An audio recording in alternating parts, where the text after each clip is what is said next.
us tonight for our next episode of MMT Ed Q&A. Thanks to all of those who have submitted questions for us to answer. And tonight, my special guest is Dr. Dirk Entz from the Samuel Pufendorf Political Economy Society in Berlin. He's the author of Modern Monetary Theory and European Macroeconomics. And we have a question here from Andrea. Could we have more details on MMT analysis of the process of exit from the Economic and Monetary Union, that is the Eurozone? And often people who encounter MMT, modern monetary theory, think that it's about analysing the capacities and options facing a currency issuing government, but it also applies to understanding the consequences of not having your own currency, which applies to the 19 member states of the Eurozone who use a foreign currency, the euro. So let's hear what Dirk's got to say about that. Bill, thanks for having me. You're welcome. I think that the Eurozone is really complicated because you have so many treasuries and one central bank. And we have seen with the latest changes that the Eurozone institutions, the European Union institutions have made, that it is indeed possible to have a Eurozone where all the national governments can spend whatever they want, which is basically now. So we have this so-called pandemic emergency purchase program by the ECB. They have promised to buy up more than €1 trillion of government bonds and other things. For as long as necessary. So that means basically that the national governments, when they want to increase their spending, they can just basically sell government bonds on the primary market to some bank or some group of banks, normally it is. And the banks, because they know they can then afterwards sell it on to the ECB, know that there is no risk involved. So they can basically make a little profit if they buy government bonds from the Italian government, say, and then sell it on to the ECB. And the data basically says that it looks like that in the second half of 2020, the ECB will buy up all the Italian government bonds that will be issued. So the Eurozone, even though you have one central bank, which is supranational, the Eurozone is not automatically a system where the national governments are constrained. It depends on the rules of the monetary system. And right now, the rules have been changed so that now they can spend as much as they want. But if you would basically enforce the Stability and Growth Pact again, right now we have a general escape clause which is activated. But if you would enforce those deficits again and then you wind down the PEP program, then of course the national governments of the Eurozone would go back to where, for example, US states are, that they have to balance the budget. So if you want to get out of the Eurozone, the last example that we have of a currency union that broke down is that of the Czechoslovak Republic. The Czech Republic was created, then the Slovak Republic was created. They continued to use their currency. So they had basically two countries and the Czechoslovak currency from the old times. And they never thought about really kind of dividing up this currency stuff. And then at some point, investors were kind of scared and they didn't know what would happen to this Czechoslovak crown. So they said, okay, maybe we have to basically go back to national currencies. So that happened in the 1990s. And now we have the Czech crown and the Slovak crown. And there's no dent in economic development in either of those countries. They're actually doing very well. I think the Czech Republic now has industrial production per capita, which is higher even than that of Germany. So things have worked out really well for them. In the crisis, also in the last crisis, they have intervened in the foreign exchange markets to stabilize their Czech crown because it was becoming a safe currency. So the Czech crown was becoming a safe haven, just like the Swiss franc, and the Czech central bank intervened, issuing more Czech crowns to keep the exchange rate low so they can continue to export to Germany. Czech central bank also had years of negative equity, which also is an MMT thing that we always claim that it doesn't matter whether the central bank has negative equity because they are the creators of money. So the little evidence that we have from history, also we had the Scandinavian monetary union from about 100 years ago, that the Scandinavian countries then afterwards suffered for 100 years. I think it's a political problem more than anything else. But I mean, from my honest perspective, I would say it's probably possible to exit the Eurozone, and then reintroduce your own currency, basically continue to probably fight unemployment by increasing government spending if that's what you want.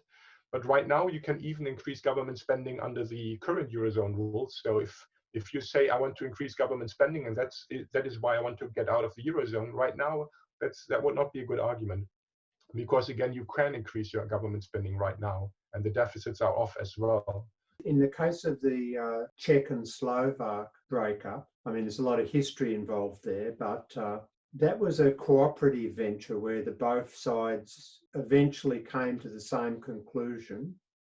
They agreed that it was in their best interest for cultural and historical reasons to separate. And in the interim, they solved all of the sort of shortage of currency by stamping the existing notes with an identifier so that you could tell which was Slovak and which was Czech. And so that was sort of a cooperative venture. Whereas I don't perceive that there's any notion that the European Union countries will come together and have an orderly dissolution. And so it would have to be a unilateral exit, and that would be in a hostile environment. What do you think of the problems then? That's a very good question. I mean, since there is really no exit clause in the euro, so basically if you want to get out of the euro, you cannot. So the only thing you can do is to get out of the European Union. Okay, and that of course means you're basically, if you're not happy with the door of your house, normally you don't destroy your whole house. So if you basically say, I want to get out of the euro, that means right now that I have to exit the European Union. I think from a point of political power, the European Union will probably have a lot of incentives to basically say, let's make this exit happen in a way that we can continue to have some kind of political thing like the European Union in place, because otherwise you will have some kind of balkanization of Europe. It hasn't worked for Britain, though, has it? Michel Barnier made all sorts of threats leading up to the actual January 30 exit, and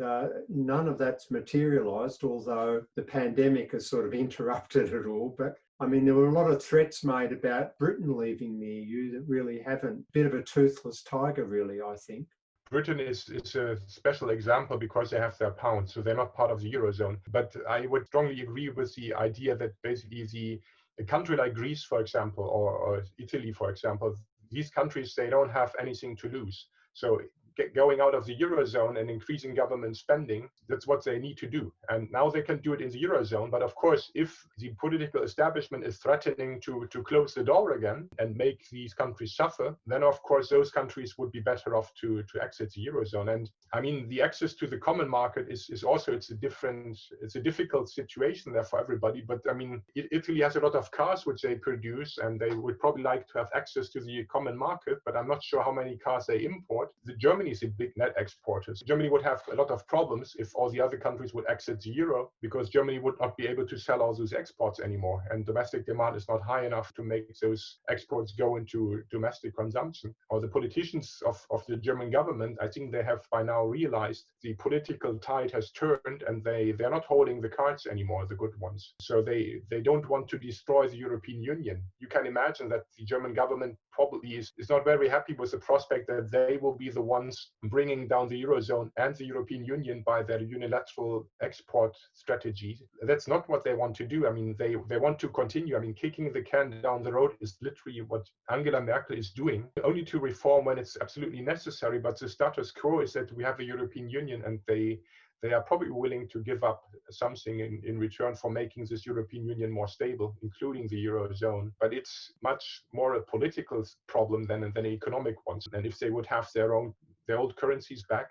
I mean, yes, the government bonds by now, they're almost all issued in London, and there's collective action clauses and all these kind of things, but none of this should matter. I mean, the countries are still sovereign, and they should be able to return to their national currency if they want to. That's a more a political question than an economic one, I guess. Yeah, but eventually, I've seen your social media commentary that at the moment there are no constraints.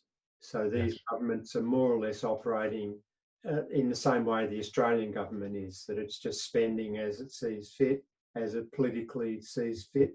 But the question about Europe is that the system has no integrity, internal integrity in terms of the way the treaties are defined if the excessive deficit mechanisms aren't enacted at some point in the foreseeable future. It's not possible for the European Commission to have any credibility unless it tells the member states that the Stability and Growth Pact has to be enforced again. The ECB it can financially keep the PEP system going, but politically it can't. So there's got to be a crunch eventually. Everybody knows that basically the PEP program is designed to solve the solvency issue. Okay, so if you keep PEP permanently, then no government of the Eurozone could go bankrupt. Yeah. And that means the financial markets cannot threaten anybody, and the European Commission cannot threaten anybody into submission. And that's basically what the debate is all about. And this is also where the Constitutional Court of Germany comes in, and they're trying to attack this kind of thing. If you are progressive, I would say you should fight for the ECB to make PEP permanent.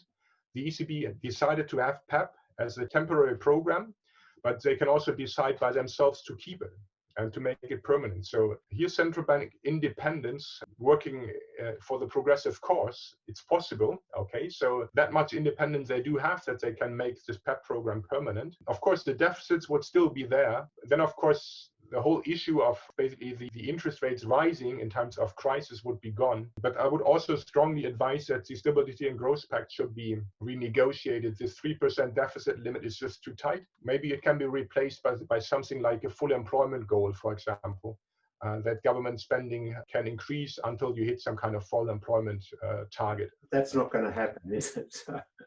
No, that's not going to happen. But I mean, the question is, how do we get there? So what kind of compromises can we have to go where we want to go? The problem is, again, I mean, with MMT, we understand basically where we want to go, which is either go back to national currencies and say, okay, the Eurozone is flawed and politically doesn't work because countries like Germany don't inflate their government spending as they would have to make this thing work. So if it's impossible to work with the Germans, then probably it's better to go outside. Or we basically say we have a European solution and we have a Euro treasury, basically adding another chamber, another political chamber, and turning the European Commission into a European government, which is not elected by the heads of state, but by the European people. That, of course, would basically be a step forward, saying we need a European constitution, and we will be some kind of limited federation like the United States of Europe. If we want to go there, then, of course, making PEP permanent is stabilizing the Eurozone situation until we get there. So again, the thing is, politically, you can only do small steps because there's no majority either for destruction of the euro or making the next step into a European republic, for example. That's my take on this whole situation. I think I disagree with that. I think that, I mean, I understand it. I agree with the logic, but the sooner the better that Italy gets out, the better for its people. That's my take on it. And I can't ever see a federal system being set up in the European Union as long as you've got countries like Germany, Benelux, Finland, Estonia, and all these places. They're not going to allow that to happen. And so while we have the Eurozone, Julius, our second question, wants us to ask, well, what's the best option to finance the appropriate and necessary extra spending by member state governments to overcome the crisis? So why don't you outline a progressive vision for us? The national governments in the Eurozone, they're normally blocked by two mechanisms to spend whatever they want to. The first mechanism is the Stability and Growth Pact. So the Stability and Growth Pact basically says deficit limit is 3%. If you're above it, it's considered to be an excessive deficit, and then we basically tell you to cut your government spending. They could also theoretically increase taxes, but they never do that. That's a problem. That's a roadblock. But there is a general escape clause in the Stability and Growth Pact, and if that is activated, as it is today, if that is activated, it means that the deficit rules are basically off. Okay, so if you want to spend, as a government and there's a big deficit, right now you're not punished. It's good news. And this is what basically Ms. von der Leyen did of the European Commission. She proposed it and the European Council said yes, and they said, okay, we activate the general escape clause. So that happened in mid-March. And then the ECB said, look, we buy up lots of government bonds. So if the markets are afraid that in times of crisis, they cannot sell and offload their government bonds on the market, we are always there as a dealer of last resort, basically. So as a buyer of last resort, we buy up these government bonds.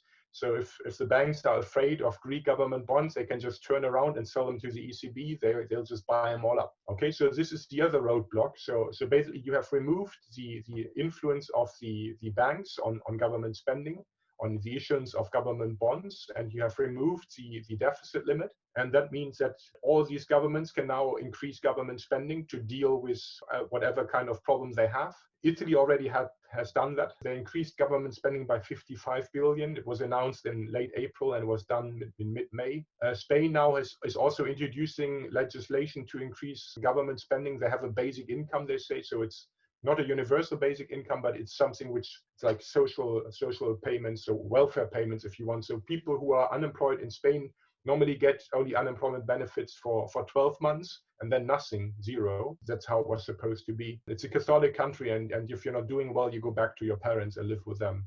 Not kidding, that's just what they did. And now we are now more progressive, and we want people to not go back to their parents anymore, and they're talking about some kind of minimum income. So right now, this is basically what you can do. And it was Ms. Lagarde at the ECB who done that. I think you can clearly see that this was informed by MMT. So Mario Draghi, before he left, said that the ECB should look at MMT.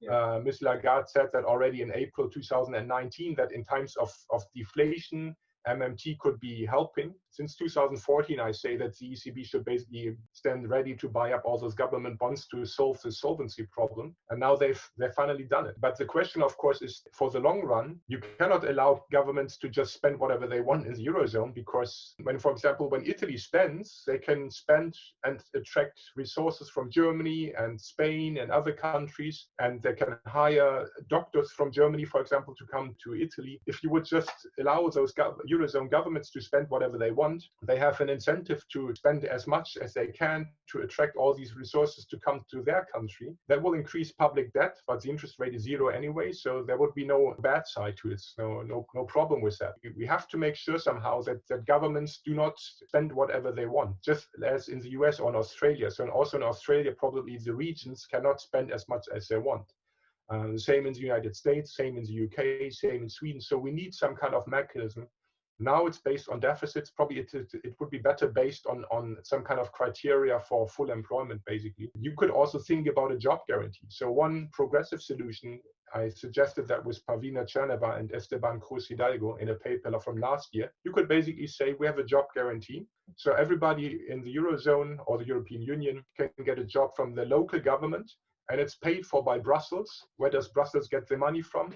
Well, the ECB is just making payments for the European Commission when they pay for these jobs. And then they issue Eurobonds to drain up the liquidity, which technically is not necessary. But there you would have basically Eurobonds financing the job guarantee. And that would also be a solution to the problem. But now, because the national governments can increase their government spending, they could do the job guarantee thing themselves. So technically, it's not necessary to have a European solution at this point in time. Especially, I completely agree with you and your assessment, Bill. The political situation as we have it right now, I don't think that there will be a big solution on the European level. I also agree that's not going to happen, which is why I see this crisis as a crisis of the best that the progressive can do in the Eurozone is to stabilize things and basically to make sure that people understand that the solvency of a government just depends on the ECB. Okay, so if the ECB says we buy up all these Italian bonds, then of course there's no solvency problem. So the German government, for example, claims that it's fiscal surpluses of the past that allow the German government now to increase government spending. It's just not true. And we can make a lot of progressive points about this situation. But politically, I agree that we're not going to go anywhere. I mean, what Julius is sort of getting at is, from an MMT's perspective, what are the limits? And the limits, as you say, I mean, Italy can start competing for German doctors, but if it designs its own fiscal policy, under the sort of relaxation of the fiscal compact, the Stability and Growth Pact. There's plenty of idle resources in Italy to be absorbed back into productive use. So there's no way we're anywhere near reaching an inflation constraint yet. Is that true? Yeah, absolutely. So we have lots of unemployment. We have hidden unemployment. So these kind of short-term work schemes that we have in Germany, for example, we probably have 10 million people who are not working full-time right now as they normally do. And this will at some point run out. I think the government will extend this kind of program, but it's very clear that in Germany, for example, private investment is going to go down because of the uncertainty, this change in uncertainty about what the future will bring. And exports will be hurt. So in Spain and Italy, you will have very high unemployment. Probably the vacation period is not going to work as it normally does. So there will be lots of people without income in Spain and Italy. I don't see Germans going to those countries as they normally do this summer. Lots of people prefer to stay in Germany and to go into the countryside, which is nice as well, especially now with the change in climate. We have hotter summers in Germany. Exports in Germany will be down, and it will take years for them to be up again. Yeah, there's going to be a lot of slack in the economy. Inflation is, there's now some people saying that because of the central bank increasing the amount of central bank deposits, there will be hyperinflation, but this is rubbish. That's what they said 20 or 30 years ago for Japan, and it didn't work out. And that's what they said with QE like 10 years ago. Eurostat data last week or the week before that inflation's actually dropping in the Eurozone. So we better leave it there. Thanks very much for your time, Dirk. You're welcome. Take care. See you later. Okay, that's it for tonight. Thanks very much for joining us. We'll be back next week with more questions and hopefully some more interesting answers. And just to note that MMT Ed relies on public donations to expand its capacity and put us in a position so that we'll be able to offer courses in the near future. We're hoping to be able to launch our first set of courses in September of this year. So if you can help, we really appreciate it. Thank you. Until next week, see you later.